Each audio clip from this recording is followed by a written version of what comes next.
Well, unang-una, usaping legal. Ako po kasi dumulog sa Korte Suprema para questionin yung DAP ng administrasyon ni Noynoy Aquino at tayo po ay sinang-ayunan ng Korte Suprema na hindi po pwedeng maglipat ng pondo mula isang branch ng gobyerno sa ibang branch ng gobyerno o di naman kaya sa Constitutional Commission. Ang po pwede lamang ay yung mga savings pagpatapos na ang taon doon sa kaparehong branch of government. So ang issue po dito, unang-una doon sa intelligence fund, no, na parang magkano ba yon, 221 ata, kung di ako nagkakamali, no?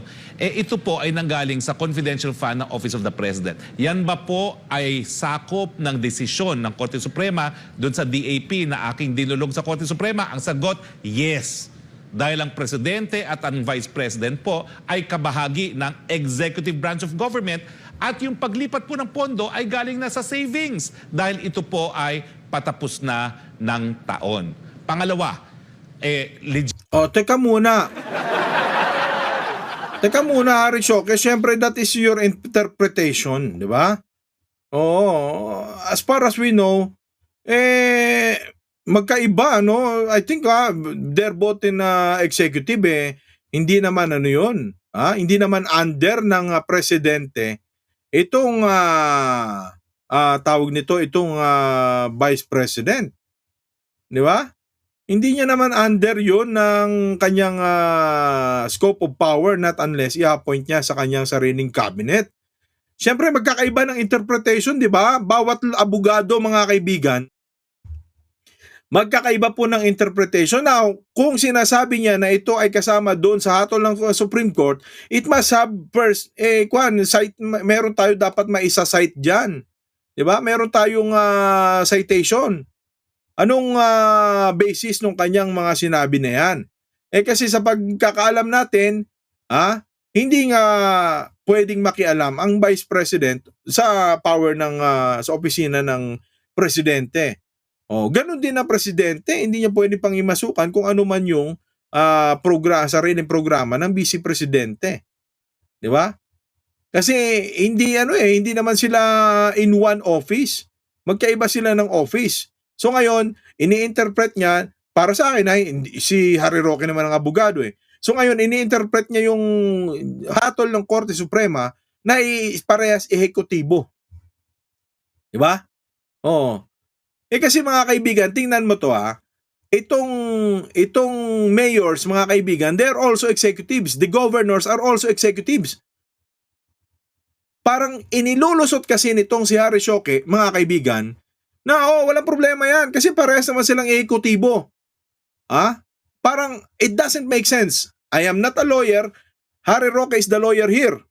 But if you can provide a citation na sinasabi na hey, we will consider the vice presidency as executive branch of the government, o di parang hindi natin pwedeng bigyan ng exemption na pwedeng gawin pala ni Bongbong Marcos yun pagdating sa governor, vice governor, mayor at vice mayor.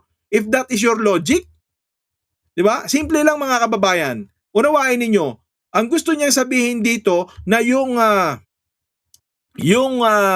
Intel Fund ni Bongbong Marcos pwedeng ilipat kay Sara Duterte dahil pareha silang ehekutibo. Napakababaw ng logic, mga kaibigan. If that's the case, pwede din ilipat ni Bongbong Marcos yung intelligence fund niya sa governor, vice governor, mayor at vice mayor, which was also an executive branch of the government. Malabo po ito. Di ba?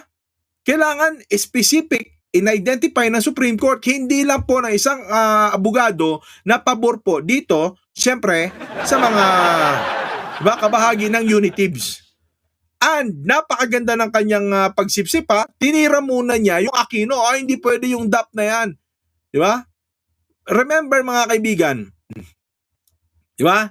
Those were the times that Noynoy Aquino was just simply asking for I think 200 million intelligence funds or 400 million intelligence fund.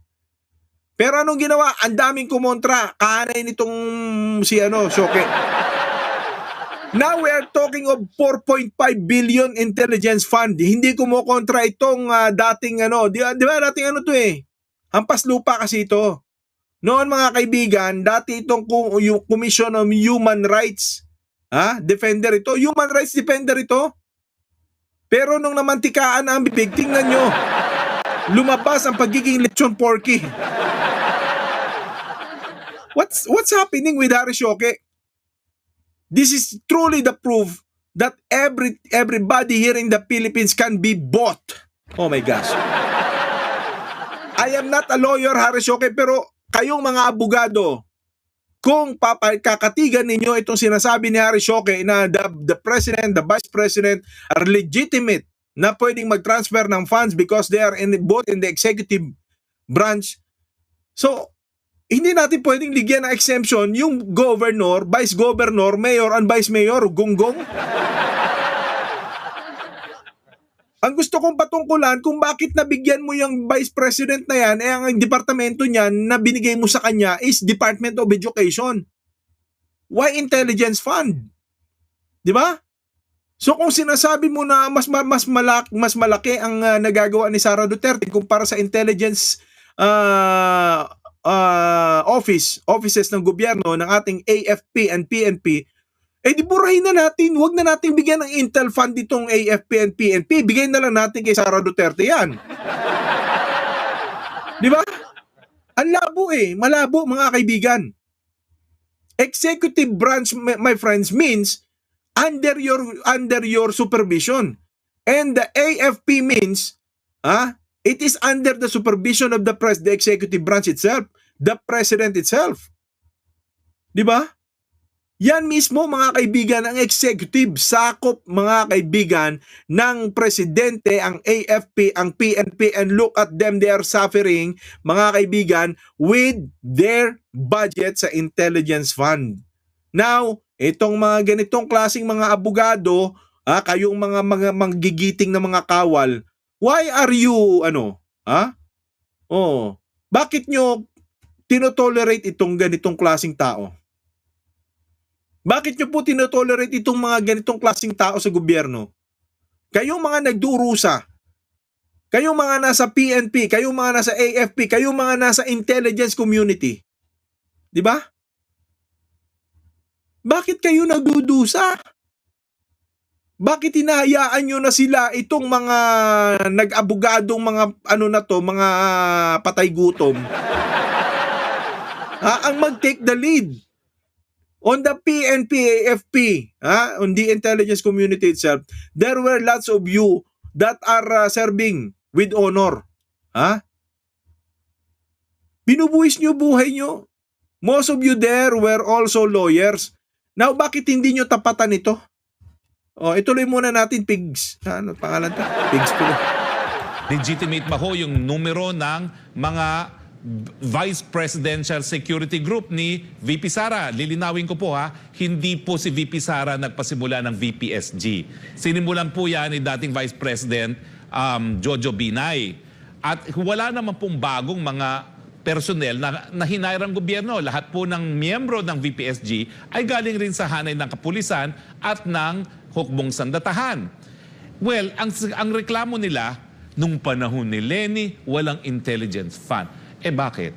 Si Leni naman kasi nagpauto doon sa mga pumapatay ng mga kapwa Pilipino.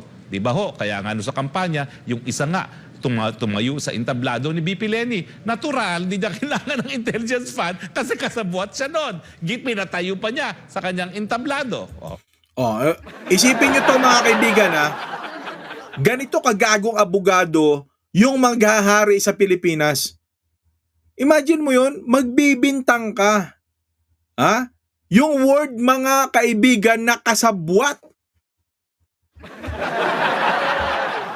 I am calling on the camp of Vice President Leni Robredo. Di ba? I am calling on the camp of Vice President, the true President Leni Robredo.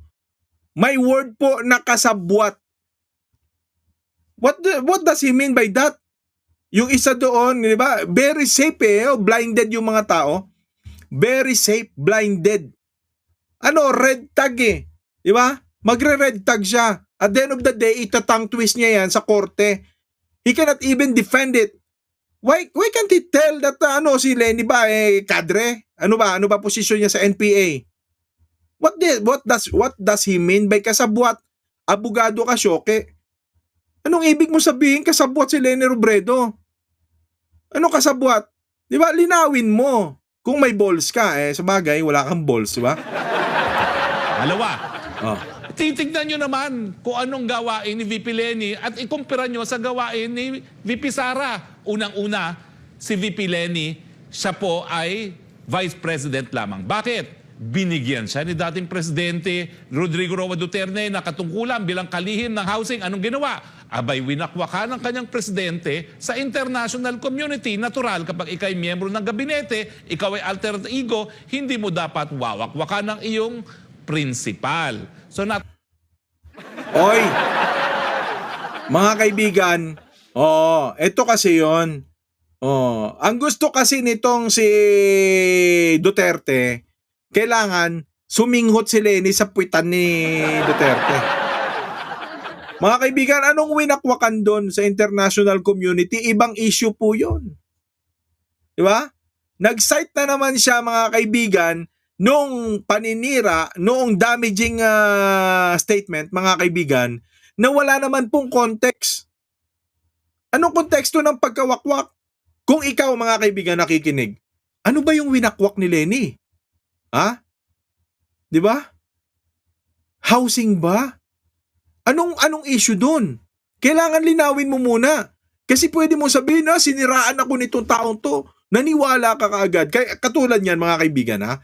Ikaw, halimbawa, kapitbahay mo, narinig mo ngayon sa kwentuhan niya doon sa ibang lugar, halimbawa, nakipag-inuman, nadaanan mo kapitbahay mo. Sinabi, nako, yung kapitbahay ko doon, tinatapon yung basura, di ba? Alam mo yung kasalanan mo, di ba? Sasabihin mo kagad, oy, ano nagtatapon ng basura, may pruweba ka ba? Di ba? Pero yung pag sinabi niyang, oy, yung kapitbahay ko, nako, talagang napakaano talaga, balahura talaga, talagang dugyot talaga, di ba? Sasakit ang loob mo. Paano mo sinabi yun? Bakit mo sinasabi yan, di ba? It's a kind of, paninira yan, mga kaibigan, paninira. Di ba? Hindi mo nga alam kung ano yung basis ng sinasabi niya, basta makasira lang siya sa'yo. Di ba? Ganito ang style, nitong dating human rights defender, mga kaibigan, na namantikaan na ng lechon. Yung bunganga. Kita mo, nagiging lechon na rin siya next. natanggal siya. Ano nangyari? Dekorasyon lang siya. Walang ginagawa kundi ipagdasal na mapatalsik at gumawa ng hakbang na mapatalsik ang Presidente Duterte. Kita mo that is another allegation, mga kaibigan. Nag-aakusa na naman ito. Gumagawa ito, mga kaibigan, ng kanyang haka-haka. Natapos ni Duterte, mga kaibigan, ng kanyang termino nang hindi siya napapatalsik. Di ba? Ang tanong, mga kaibigan, magkano lang ang utang nung pagpasok ni Duterte ng kanyang administrasyon? 3.7, kung di ako nagkakamali, trilyon ang utang ng Pilipinas. Pagpasok ni Duterte noong 2016, ginawa niya, kung if my memory serves me well, 6.7 or 6.4 trilyon ang utang. Pag alis niya after 6 years, mga kaibigan, iniwanan niya si Bongbong Marcos, kay Bongbong Marcos ang utang ng Pilipinas ng more or less 13 trilyon. O 12 trilyon. 12 to 13 trilyon. Ganon katindi, mga kaibigan, ang ginawa ni Duterte. Pagkatapos, mga kaibigan, ano nangyari? Libo-libo po ang napatay sa war on drugs na hindi naman po nawala ang droga sa Pilipinas. Up until now, problema pa rin ang droga sa Pilipinas because he doesn't even provide a true solution. Now, dahil sila po ay may mga kakulangan at sila ay pinupuna regarding po sa pagwaldas ng pera ng bayan, they're trying to divert the attention, mga kaibigan. Gusto nilang dalhin yung sisihin natin si Leni Robredo. Di ba? Ganito yung mga klase ng mga incompetence nila. Because of their incompetence, my friends, gusto nila, dahil they cannot provide a true solution to the problem, they wanted na ibaling natin ang sisi, ang siraan, itong mga nasa oposisyon. Di ba? If not with them, then it's their enemy. Di ba? Gusto kasi nila, oh Lenny, halika, bibigyan-bigyan ka namin.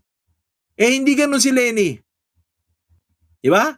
Kung si Lenny, mga kaibigan, si Lenny Robredo, marunong sumakay sa agos, marunong maglaro ng politika ng traditional politics, malaki rin ang pondo niya.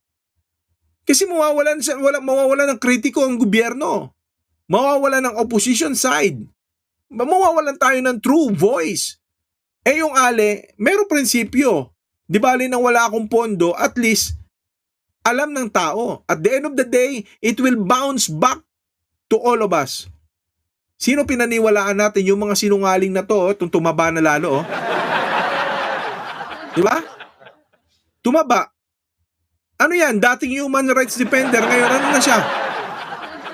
Di ba? Lalo tumaba Eh, samantalang dati-rati sa Commission on Human Rights, ang binibili lang nitong barong para makikita mo lang yung mga made, ready-made, yung RTW, ready to wear.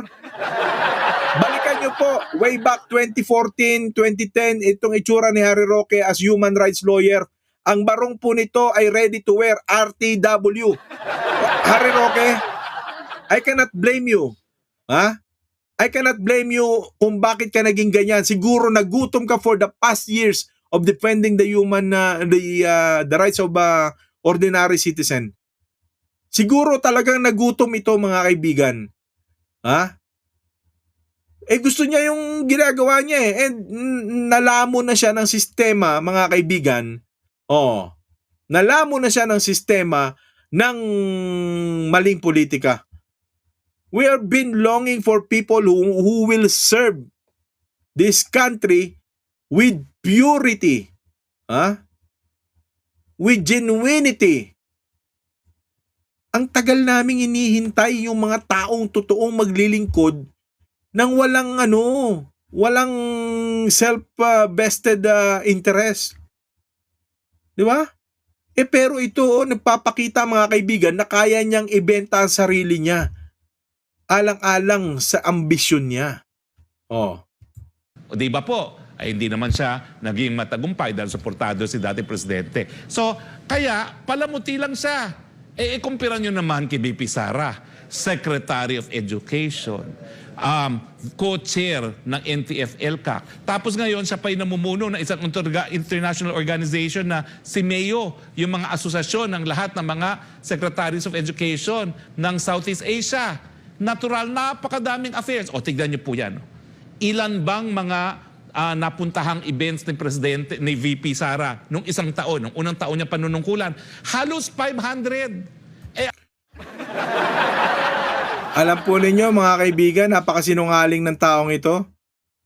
Alam niyo, sabi sa ibang eskwelahan, sabi, nakalagay dun sa mga invitations nila, guest nila, honorable daw, si Sara Dutae.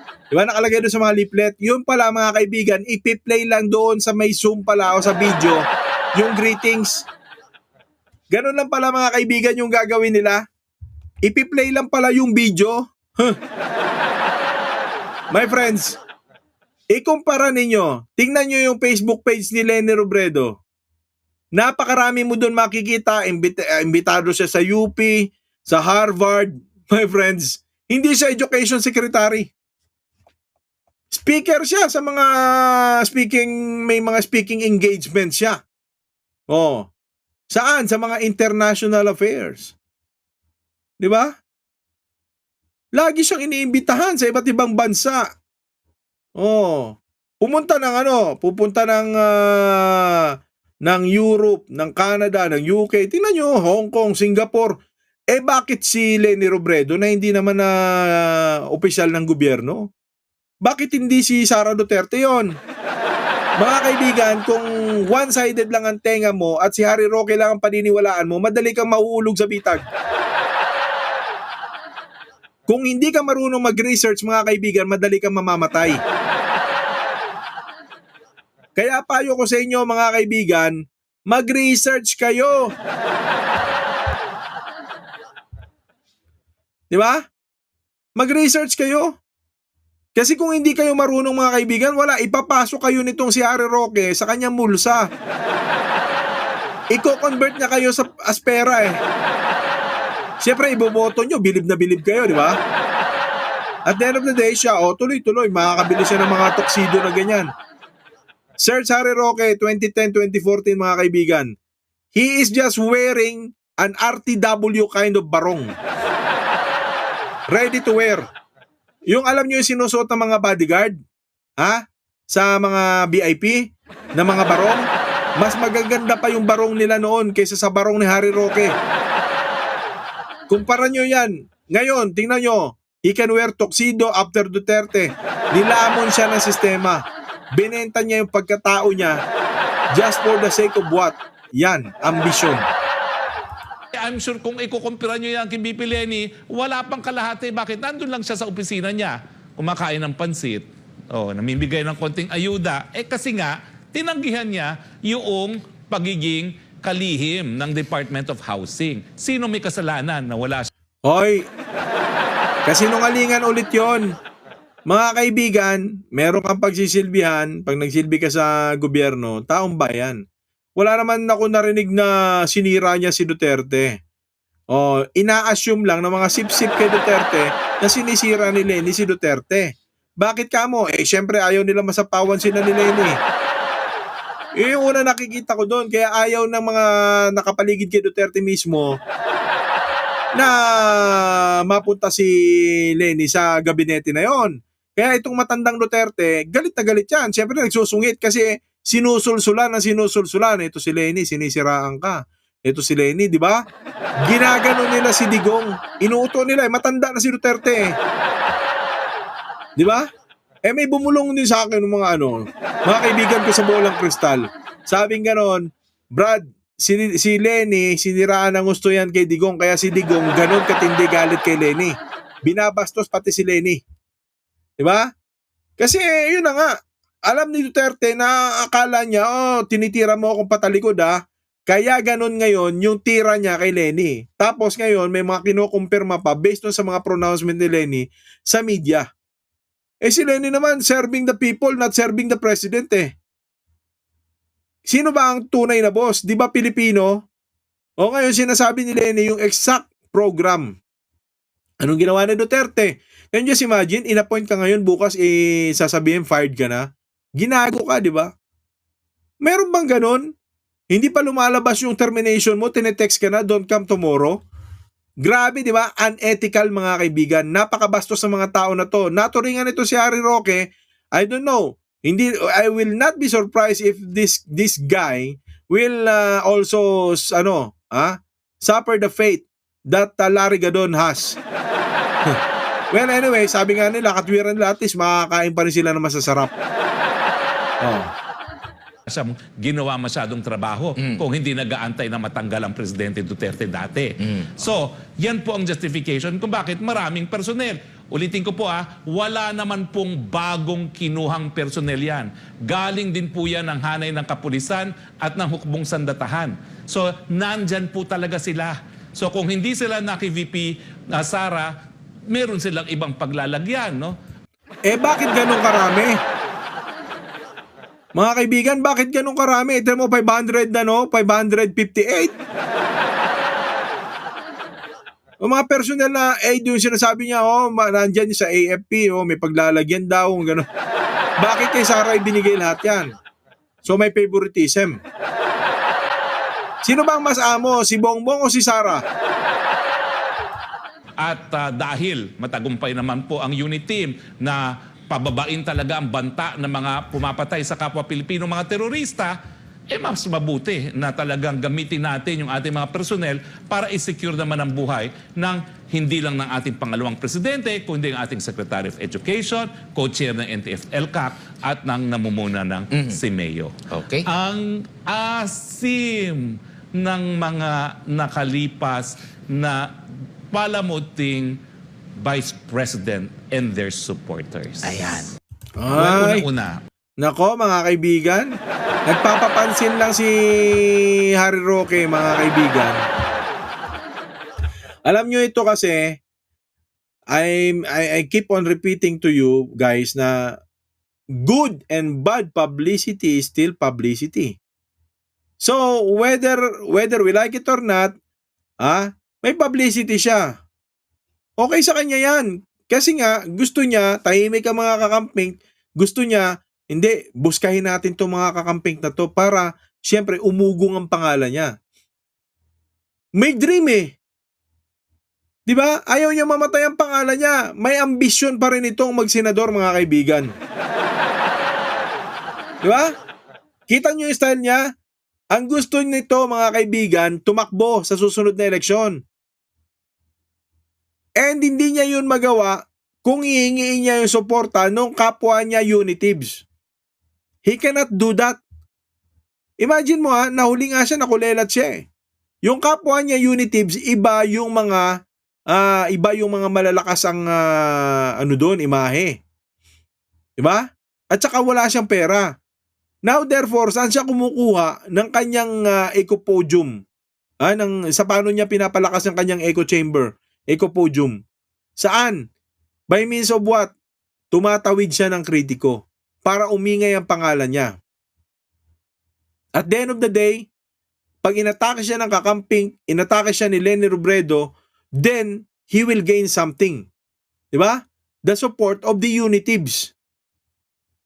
Yun yung strategy nitong mamoy na to. Diba? Yan ang strategy. Simple strategy, my friends. Diba?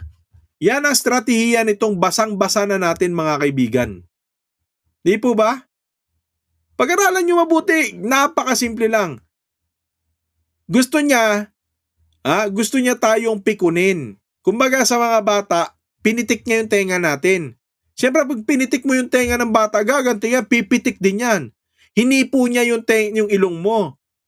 Ganito ang style ng mga bulok na mga politiko. Kita nyo naman si Mab, di ba? Basang-basa ko yung mga estilo nila.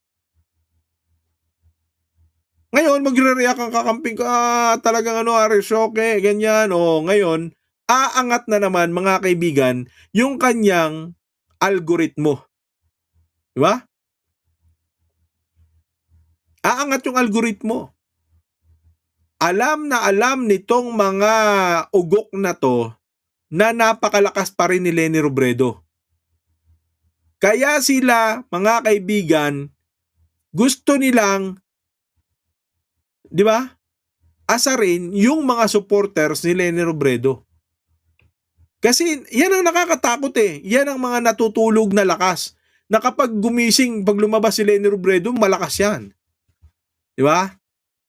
Now, this is the kind of psychological warfare na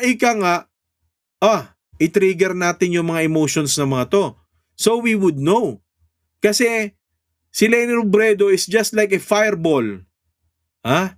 She's just like yung parang yung nag-iipon ng lakas. He is not talking about the fraudulent of the election. She's not talking about the Trios effort. Tahimik na tahimik. And the camp of the Unitives senses, mga kaibigan, na it could be dangerous kasi baka minsan lang magsalita si Leni tapos biglang boom. Di ba?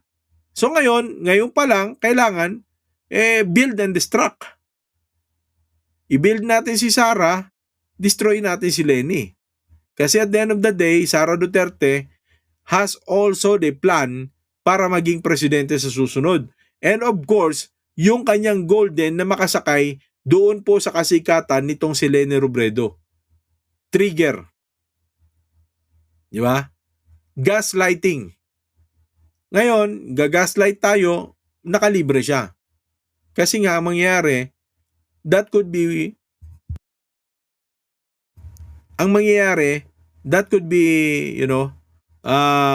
magpapataas ng kanyang algoritmo. Diba? Magti-trending siya. Iyon yung purpose nitong tao na ito. Kaya naman, mga kaibigan, gusto rin natin na nire-review natin ito. At naipapakita natin sa mga tao, na ito yung klase ng sistemang ginagamit nitong mga ganitong klaseng mga trapong mga politiko. Diba? So pinapaalam ko po sa inyo na ito yung estilo niyan. At sa akin, para sa akin, hindi ito bebenta. Diba? Oo.